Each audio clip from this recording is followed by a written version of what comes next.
Hi, everyone. Greetings and welcome to Faith in an Ever-Changing World, Encouragement and Hope Faith Story. I'm Janet Harley, your host. And today it is just my pleasure to have with me Willie Mellina. And Willie is best known for his role as George Washington in the episodic Washington's Armor.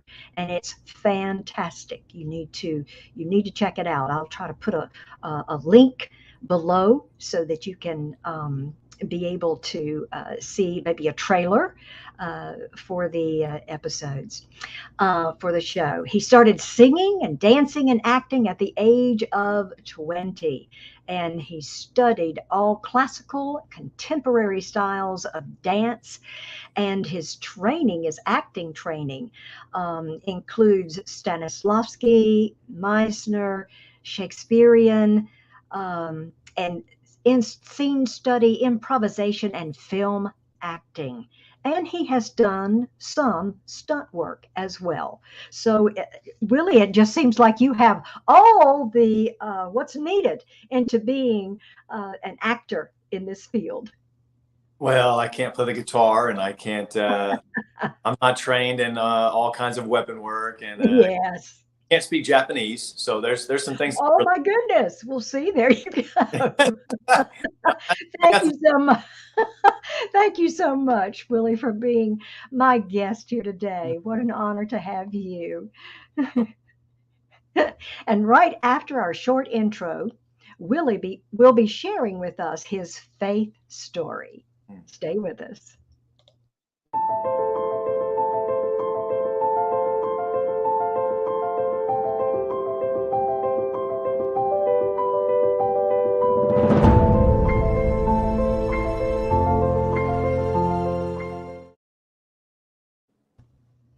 And welcome back. Willie, if you will, please share your faith story. Absolutely. Thank you so much. Yes. Yes, my name is Willie Mellina, and I was born in Waco, Texas. Sikkim Bears, Baylor Bear fan.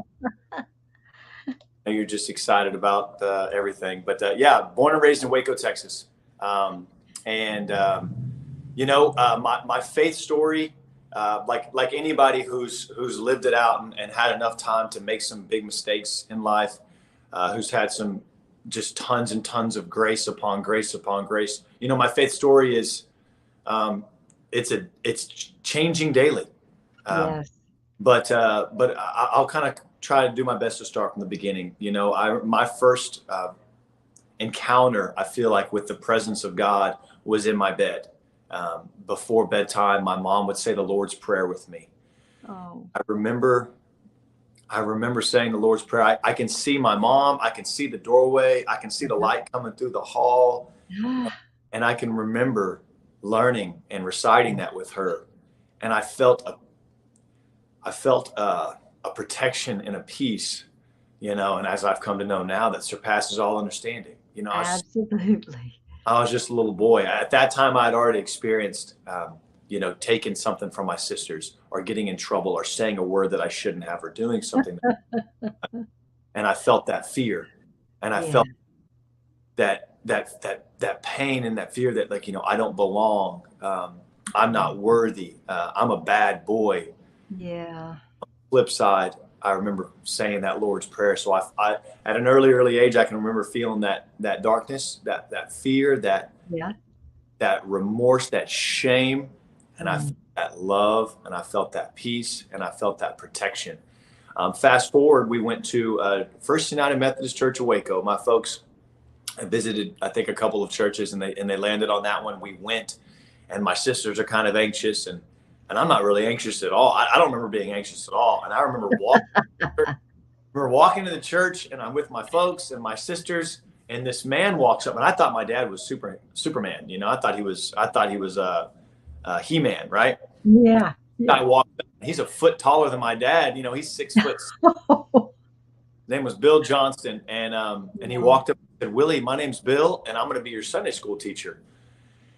And I remember my sisters were clinging real tight, close to my parents. And I looked at them and I thought, what's their deal? And I just felt like I felt the same presence that I felt saying that Lord's Prayer with my mom. I felt it when I walked into that building. I said, whatever that is, I feel it here. And I didn't know who God or Jesus Christ was. I didn't know anything about anything, but I felt that same peace, and so I went with him, and that was kind of my testimony for a long time. I've shared with people, that I know what that felt like, and I did confirmation class or fifth or sixth grade, in the Methodist Church, and many denominations have that. But life happened, and insecurity happened, and a little boy who desperately wanted to make people laugh and desperately wanted to fit in, all that stuff happened, and I started to make decisions, going right when I probably should have gone left or straight or stood still. Sometimes the Lord says, be still and know that I'm God. I wasn't still. And then I went here, and then I went there, and then I wanted to go back and try to retrace my steps. And it got ugly. And sometimes it got ugly quick. And sometimes it got ugly just in the rhythm and the pace that I was moving. And that involved, I don't need to paint the picture too clearly. It just involved anything you can imagine, from drugs and alcohol to desperately trying to make any pretty girl. I desperately wanted to make sure that she knew that I was the funniest guy in the room, and that she could trust me, or whatever that looked like, or that a lot of times I got into trouble with my best friend's girlfriends, because first of all I thought, well, they're really pretty. I ran with a popular crowd, and then I thought, well, this is my best friend. She's not going to be interested in me. And then so I'm just doing my deal, making them laugh. And then of course those guys, my best friends, showed up human, and they were butt heads or whatever they did. And so all of a sudden, next thing you know, I'm getting in trouble because I kissed this girl or did this thing, and so always that shame, always that, what did I do? Why did I do that? And that comes with all that territory of partying and trying to live the fast life, as some call it. But that went on, and so then I lost my best friend when I was 18. November 26, 2003, lost my best friend, Jacob Aaron Sobel, my brother. We became friends in first grade, and he was gone for a couple of years, went off to different schools, and then he finally stopped going to school and tested out of high school, got his GED, moved to Mexico. He came back the day after I graduated high school, and we hung out every single day from that day until November 26, 2003, the day that he passed away. There was one day that he worked a double shift, but besides that, we hung out every single day. Anyways, he passed away. We hung out that whole day. It was the day before Thanksgiving in 2008, and we were partying, and I remember we hung out that whole day. We tried to change his spare tire, and it was a Chevy Z71 truck, and they had it under the deal, so you had to release this bottom deal and take these nuts off, and then drop it. And we got darn far until finally we realized, this might be a little too confusing for us. I think that we need to start playing some basketball. We played basketball one-on-one for 2 hours. My goodness. And then we split off, and we said, hey, we're going to go hang out, and we're going to go to this party that we knew that was going on that night. He went to go with his family, and I went home. We showered, then we met back up at his house, went to go pick up 2 12-packs of Miller Lite, and then we went to this party. Fast forward about 6 or 7 hours. He's leaving the party, and he said, hey, you want to come? You want to leave? And I said, no, I'm hanging out here. And I was, there's a couple girls that I thought were, pretty girls, and we had already, just been living in sin. And I thought, I'm going to stay here. Well, he left, and that was the last time I saw him. The Jeep flipped and landed on top of him, and he died, at that moment, or maybe a few hours later at the hospital. He was bleeding. My. And so I moved to California. I'm sorry. Oh, thank you. It absolutely, he is so much a part of me and his story and his life and the way that he loved and the way that he lived and danced. I miss him. I think about him all the time. And I'm sure. Name one of my sons after him. I've got 4 sons, but I'll get to that in a little bit. You have 4 sons? I have 4 sons and a daughter. Oh, well, good gracious. By the grace of God. If you don't think I'm a comedian, let me tell you my story, and then I realize that I have 5. Yeah. So fast forward. So I moved to California, came back, and there was a kid that I had met. I'd been going to community college, and there was a kid that I met, and I come back from California and I run into this guy. His name's Justin Gamble. And we're hanging out. Fast forward, been hanging out for a few months, and we're about to have some of my friends come over and drinking and drugging. And I start dancing. And he's like, man, dude, what the heck?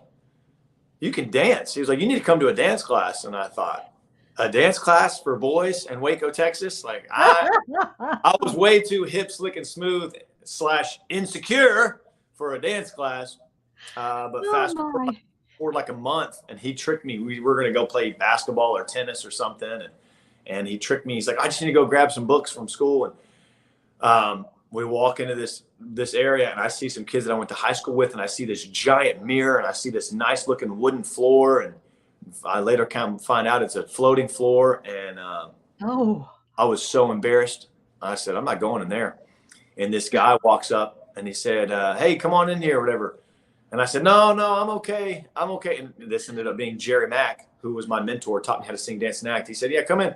And so I did. And he said, I'm not asking you, I'm telling you. So I did. Fast forward 3 years, I started singing, dancing, and acting. I was a lead in my first 3 shows. I did like 12, 13 shows over a 2.5, 3 year period. Ended up auditioning for the University of Oklahoma, got in, blah, blah, blah. All throughout that time, I'm just, my dad called, I'm a heat Maharan. I'm like a plastic bag in a gust of wind. So my faith was all over the place. I always believed in God. I knew that he was a part of my path. I knew that he was constantly showing me and including me in life and teaching me how to sing, dance, and act. And some of these relationships, I would not be sitting in this couch right now talking to you if I had never met Jerry Mack. If I never met Jerry Mack, I never started singing, dancing, and acting, I never would have gone to the University of Oklahoma, where I ended up meeting my best friend and brother, Skylar Adams. If I'd never met Skylar Adams, gone to OU, he never would have invited me to come up to Chicago, where I went after the University of Oklahoma. Obviously, a lot of life stuff. Obviously, a lot of sin. Obviously, a lot of destruction in between. Yeah. But then I go to Chicago, where I meet who is now my wife, and I have 5 children with. So God he always had his hand, but so much of my faith story could be summarized by, I thought that there was like this umbrella or this giant shade tree that I could kind of hide under whenever I was self-will run riot. I'm making bad decisions and I'm doing bad things, and I can still get there. I get there all the time. I lived that out a little bit yesterday, where I just think like, okay, well, I'm going to sin. I'm going to do what I want to do. And I know you can see me, but I'm just going to kind of hide under the shade tree. Right. And then we can talk about it, and then I can get out in the sun.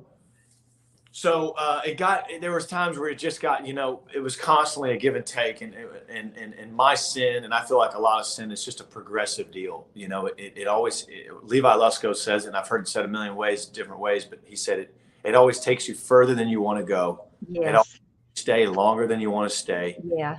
It makes you pay more than you have, and then you look up and you're looking around and you have no idea where you're at. And you're wondering, what the heck's going on? How did I get here?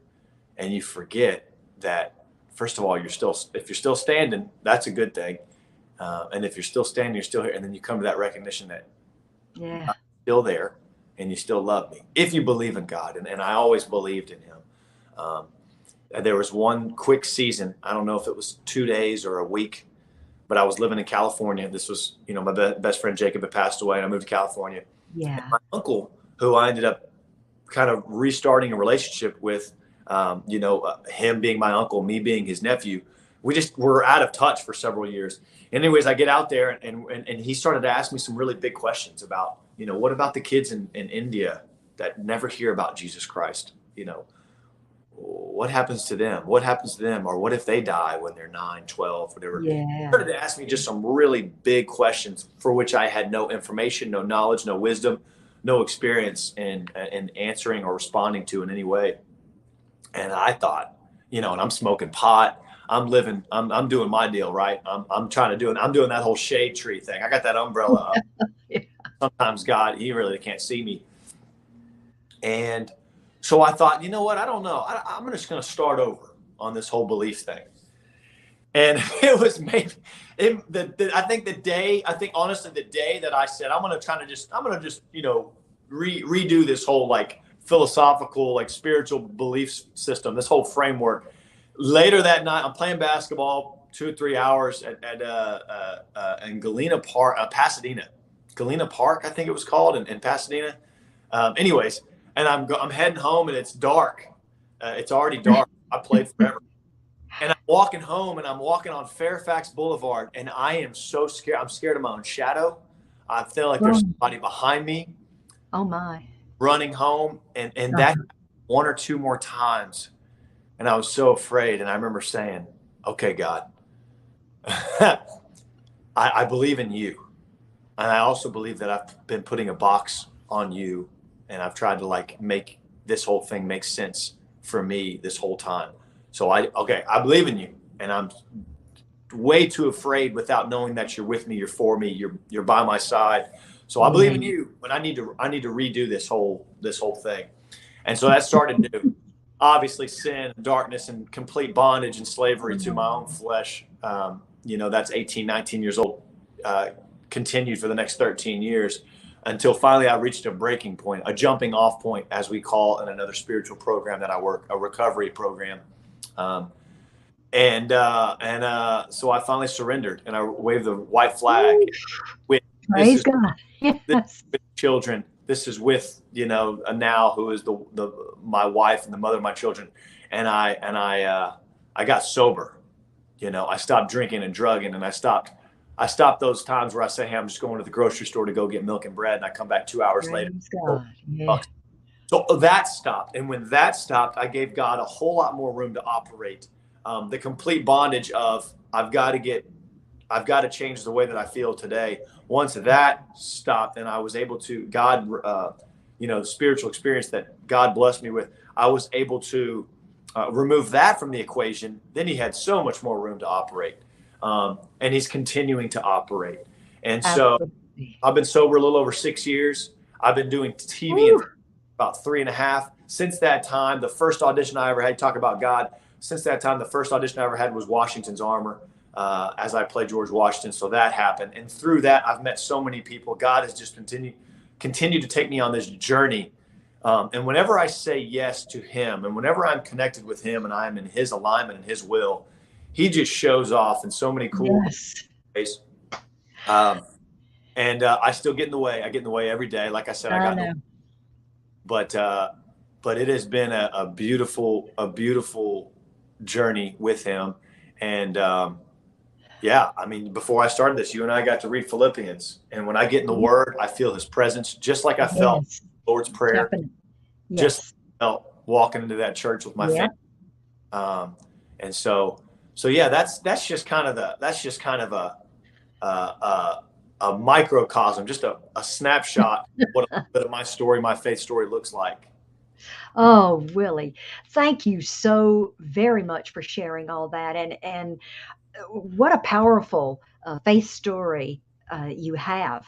And I know that it will be encouraging and inspiring to those who will be watching, because there are people who may be going through some of the same things that you might have experienced. And, we can't have the world and God, it's just, and when we come to that point, we have to come to that point where we surrender to him. And then, wow, life changes for you. So, I want to just include that, if anybody does end up watching this and you or someone that just struggling and can't get out from under bondage to a substance, I have some experience with that, and God has rescued me from that and continually rescuing me from, just lust and sex addiction and just fear and depression and anxiety. And he's constantly giving me tools to work on those things. So if anybody does see this, feel free to reach out to me. I believe my email and my phone number is on my IMDb. It's my name, Willie Mellina. So please, I'll put that link for people, okay? I Thank you. certainly will. I'll put it in the comment section for you, Willie. Uh, One more thing. What's one thing we can do to hold on to our faith in this ever changing world we live in? What is one thing we can do to hold on to our faith in this ever Mhm, changing world? mhm. Um, I mean, gosh, I don't need to reinvent the wheel here. I'm a big believer in hitting your knees first thing in the morning. Do I do it every day? Absolutely not. And Jesus, Yeah, please help me. I want to get better at that. I know. But when I hit my knees, I get small. Yeah. Uh, and I say, I can't, but you can. I want to let you today. I want to let you help take over. Just getting in his word, you know, Oh, yes. his, Yes. and it doesn't necessarily make sense. And I don't always feel something. And I don't Yeah. always get chills. And I don't always start crying and weeping. But the more I do it, the more I practice trying to be in his presence, the Mm, better I get at it. And I'm not consistent. Nobody's perfect, but God says, come as you are. You know, my yoke is burdened, absolutely. Absolutely. rest. Yes. So spending time with him, reading his word, and this, saying yes. When people ask you to, when someone who has a light and a love about them and asks you to do something, or you feel like it's something that, you want to serve somebody else, when you say yes to those, that is when we really get included, whether it's interviews or going to pick up trash or going to help. Yeah. Yeah. Sometimes that person on the street corner, when they're asking for money just because they want a beer, sometimes give them the dadgum money and watch how you feel and watch the Holy Spirit move. And sometimes God will include you in some That's powerful. right. That's right. And pay attention to those promptings we get Mm, from the Lord all during the day because there's a reason. that's There's right. a reason for them. Willie, thank you again. What an honor to have you. And I just pray that the Lord is going to continue to open up those opportunities for you to keep shining for His glory. Thank you. And thank you all for watching. And thank you to my family network, Creative Motion Network. Thank you all for watching as well. Have faith and look up, friends, where our help comes from. Bye. God bless.